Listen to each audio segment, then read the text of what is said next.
June மாதம் 27ஆம் தேதி கடந்த நாட்கள்ல சமூக வலைத்தளங்களை நீங்க பார்க்கும்போது எப்ப எங்க பார்த்தாலும் TIN number TIN number TIN number TIN number அப்படின்ற வீடியோக்களை நீங்க அதிகமா பார்த்துருப்பீங்க. சரி, அது ஒரு பக்கம் இருக்கட்டும்.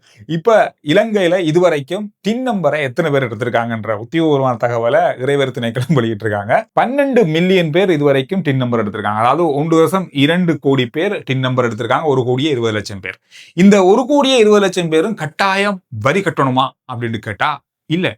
யாரெல்லாம் வரி கட்டுறதுக்கு தகுதியா இருக்காங்களோ, யாராருக்கெல்லாம் வருமானம் வருதோ வரி கட்டுற அளவுக்கு அவங்க தான் வரி கட்டணும். டின் நம்பர் எடுத்தவங்க எல்லாம் வரி கட்டணும்ன்ற அவசியம் இல்ல. போலீசார் ஒரு மிக முக்கியமான அறிவித்தலை கொடுத்திருக்காங்க. பொசன் போயா வருகிறது உங்களுக்கு தெரியும். பூரணை திங்கட்கிழமை. இதை விட்டு நிறைய பேர் நிறைய நிகழ்வுகளுக்கு வெளியூடங்களுக்கு சென்றிருக்கீங்க, சுற்றுலா சென்றிருக்கீங்க. தயவு செய்து இந்த நீர்நிலைகள்ல நீராடும் போது மிக அவதானமா இருங்க.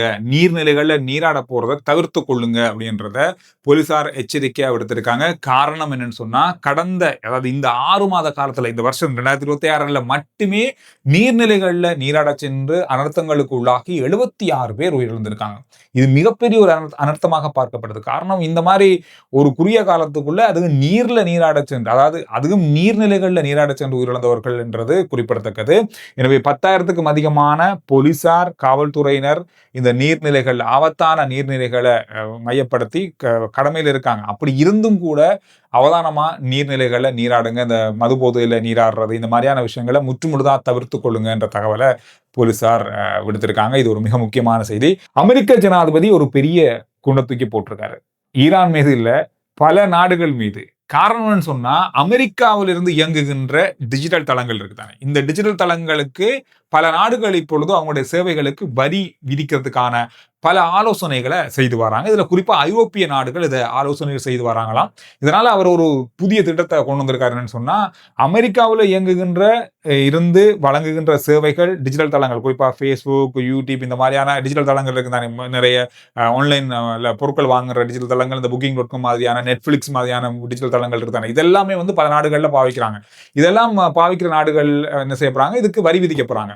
அப்படி யாராவது வரி விதிச்சிங்களா இருந்தா, அந்த நாட்டில இருந்து ஏற்றுமதியாகி அமெரிக்காவுக்குள்ள வர பொருட்கள் அத்தனைக்கும் 100% வரி விதிக்கப்படும் அப்படின்னு மாதிரி சொல்லியிருக்காரு.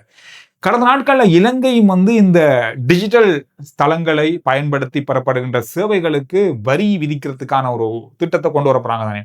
அதுல நாமளும் சிக்கிறதுக்கான நிறைய வாய்ப்புகள் இருக்கு அப்படின்னு மாதிரி தான் இப்ப சொல்லப்படுது. எப்படி இதை நாம சமாளிக்க போறோம்னு தெரியல. ஏற்கனவே அமெரிக்கா விதித்திருக்கின்ற 20% வரியே நம்மளால ஈடுகட்ட முடியாம இருக்கு. எனவே 100% அப்படின்றது நினைத்து கூட பார்க்க முடியாதது. எனவே அப்படி இருக்கும்போது டிஜிட்டல் தளங்கள் மீது எந்த அளவுக்கு வரி செலுத்த ஆரம்பிக்க போற இந்த திட்டம் என்ன மாதிரியான ஒரு கட்டத்தை நோக்கி நகரும் அப்படின்னு சொல்ல முடியாது.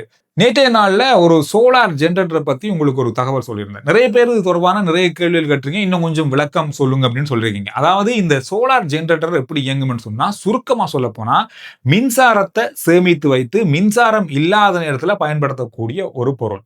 அல்லது நீங்க உங்களுடைய வீட்டுல மின் தேவையை முழுமையா பூர்த்தி செய்யக்கூடிய வகையில பகல்ல சோலார் மூலமா இதை பயன்படுத்தி நீங்க மின்சாரத்தை பெற்றுக்கொள்ளக்கூடியதாக இருக்கும். அது இரவு நேரத்துல சோலார் மூலமாக சார்ஜ் செய்யப்பட்டு பேட்டரியில தேங்கி இருக்கின்ற அல்லது சேமிக்கப்பட்டிருக்கின்ற அந்த மின்சாரத்தை இரவுல பயன்படுத்தலாம். நிறைய வீடுகளுக்கு மின் கட்டணத்தை இல்லாமல் செய்யக்கூடிய அளவிலையும் நீங்க இதை பயன்படுத்தலாம். இதை கடைகளுக்கு அல்லது வியாபார நிலையங்களுக்கு எப்படி பயன்படுத்தலாம்னா, நீங்க மின் துண்டிப்பு ஏற்படும் போது நாம ஜெனரேட்டர் பார்ப்போம். ஜெனரேட்டருக்கு பதிலாக இதை பயன்படுத்தலாம். நீங்க மின்சாரத்துல சார்ஜ் பண்ணியும் கரண்ட் கட் ஆகும் போது நீங்க பயன்படுத்தலாம். சோலார்ல சார்ஜ் பண்ணியும் இதை பயன்படுத்தலாம்.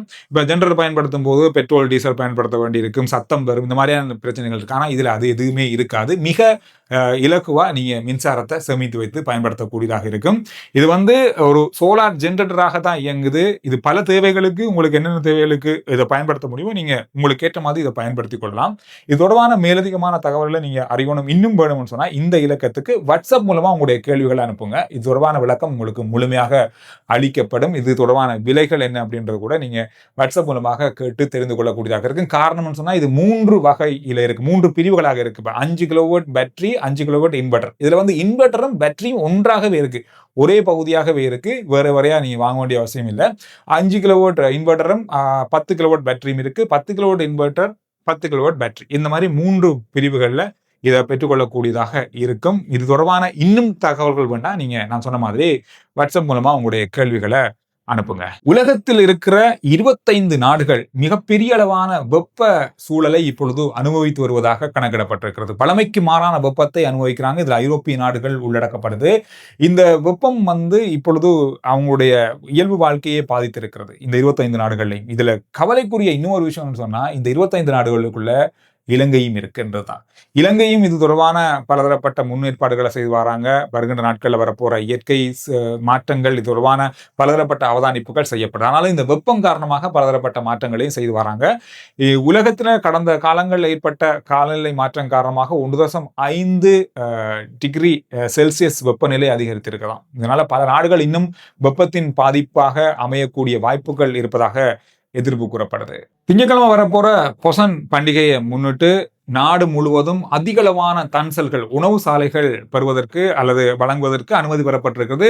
போன மாசம் வந்த வெசாக்கை விட அதிகமான உணவு சாலைகள் தன்சல்கள் வைக்க போறாங்களாம். இதுல PHA அதாவது பொது சுகாதார பிரிவுகள் என்ன சொல்லியிருக்காங்கன்னு சொன்னா, இந்த உணவு வழங்குகின்ற இந்த சாலைகள்ல உணவு வழங்கும் போது பிளாஸ்டிக் பொலித்தீன் பொருட்களை பயன்படுத்தக்கூடாது, இதுக்கு தடை அப்படின்னு சொல்லியிருக்காங்க. ஆனா இந்த செய்திகளை நிறைய கருத்துக்களை நான் பார்த்தேன். பிளாஸ்டிக் பொருட்கள் இறக்குமதிக்கு தடை இல்லை. பிளாஸ்டிக் பொருட்கள் தாராளமா மார்க்கெட்ல கிடைக்குது. அதை யார் வேணாலும் வாங்கலாம். அப்படி இருக்கும்போது உணவு சாலைகள்ல மட்டும் எப்படி இதை தடை விதிக்க முடியும்? இதை தடைன்னு சொன்னா இறக்குமதிக்கும் தடை விதிக்கணும், இதை உற்பத்திக்கும் தடை விதிக்கணும், விற்கிறதுக்கும் தடை விதிக்கணும். இது மூன்றுக்குமே தடை இல்லை, ஆனா பயன்படுத்த மட்டும் தடை அப்படின்னு சொல்லியிருக்காங்களே, இது எந்த அளவுக்கு செய்யக்கூடிய விஷயம் அப்படின்ற மாதிரி பலதரப்பட்ட கேள்விகளும் கருத்துக்களும் இந்த செய்திகளை பார்க்கக்கூடியதா இருந்தது. இது பற்றி நீங்க என்ன நினைக்கிறீங்கன்றத கருத்துக்கள்ல சொல்லுங்க. இன்றைய நல்ல புத்தளத்துல இலங்கையினுடைய வரலாற்றில் அதிகளவான போதைப் பொருட்களை ஒரே நாளில் அழித்த ஒரு நிகழ்வாக இன்றைய நாளில் பதிவாகி இருக்கிறது. கடந்த நாட்களில் கைது செய்யப்பட்டவர்கள் பெறப்பட்டது, கைப்பற்றப்பட்ட போதைப் பொருட்கள் என்று ஏராளமான போதைப் பொருட்கள் இன்றைய நாளில் அளிக்கப்பட்டிருக்கிறது. நீதிமன்ற வழக்குகள் முடிவடைந்து நீதிமன்றத்தினுடைய உத்தரவின் பேரில் இந்த போதைப் பொருட்கள் இன்றைய நாளில் அளிக்கப்பட்டிருக்கிறது. 26,000 போதைப் பொருள் மாத்திரைகள், 60,000 கிலோகிராம் போதைப் பொருட்கள் அளிக்கப்பட்டிருக்கிறது. இன்றைய நாளில் பாரியளவான போதைப் பொருள் அழிப்பு நடவடிக்கை ஒன்று இன்று இலங்கையில நடந்திருக்கிறது. அமைச்சர் சரோஜினி போல்ராஜ் ஒரு விஷயத்த சொல்லியிருக்காங்க. இலங்கையில 50 பேர்ல ஒருவர் போதைப்பொருள் பாவனைக்கு அடிமையானவர் அப்படின்ற தகவல் கடந்த நாட்கள்ல வெளியாக இருக்கிறது. அந்த சில ஆய்வுகள்ல தெரியப்படுத்திருப்பதாக அவங்களுடைய தகவல்கள் என்ற நாளில் குறிப்பிடப்பட்டிருக்கிறது. இலங்கையில மிக ஆபத்தான இன்னொரு விஷயம், இப்பொழுது பேசப்படுற விஷயம், இதனால பலர் பாதிக்கப்படுறாங்க. 50,000 பேரை கடந்திருக்கிறது டெங்கு நோயால பாதிக்கப்பட்டவர்களுடைய எண்ணிக்கை. 30 பேருக்கு மேல இதுவரைக்கும் உயிரிழந்திருப்பதாக பதிவாகி இருக்கிறது. பல இடங்கள்ல நாடு முழுவதும் டெங்கு ஒழிப்பு நடவடிக்கைகள் நடந்தாலும் இதை கட்டுப்படுத்துறது அப்படின்றது மிக பெரிய சவாலாக இப்ப ஏற்பட்டிருக்கிறது. கடந்த வருஷத்தை விட இந்த வருஷம் டெங்கு பரவல் 4 மடங்கு அதிகரித்திருப்பதாக பதிவாகி இருக்கிறது. 4 மடங்கு. உலகத்திலேயே முதல் முறையாக ரோபோக்களால இயங்கக்கூடிய ஒரு உணவகத்தை, ஒரு ஹோட்டலை சீனா உருவாக்கியிருக்காங்க. சீனாவில் வார 2027 ஆண்டு ஆரம்ப பகுதியிலேயே ஜனவரியிலேயே சென்சான்ல இந்த ஹோட்டல் இயங்க போகிறது. இந்த வருஷத்துடைய கடைசியில பரிட்சாத்தமா இந்த ஹோட்டல் இயக்க போறாங்க. இதுல என்ன நடக்க போகுதுன்னு சொன்னா 100% ரோபோக்கள் தான் இந்த ஹோட்டல்ல இருக்க போகுது. வரவேற்பு இதுல இருந்து நம்மளோட பொருட்களை கொண்டு போறதுல இருந்து கொண்டு வரதுல இருந்து நமக்கு உணவு வழங்குறதுல இருந்து அறைகளை சுத்தம் செய்யறதுல இருந்து எல்லாமே ஒட்டுமொத்தமா 99 அல்லது 100% ரோபோக்களை மட்டுமே வைத்து இயங்கக்கூடிய ஒரு ஹோட்டலை உலகத்தின் முதலாவது ஹோட்டலாக சீனா நடத்த போறாங்க, ஆரம்பிக்க போறாங்க. எனவே இந்த விஷயங்கள் தான் இந்த நாளில் பார்க்கப்பட்ட மிக முக்கியமான செய்திகளுடைய சுருக்கம். அடுத்த வீடியோவில் நான் உங்களை சந்திக்கிறேன்.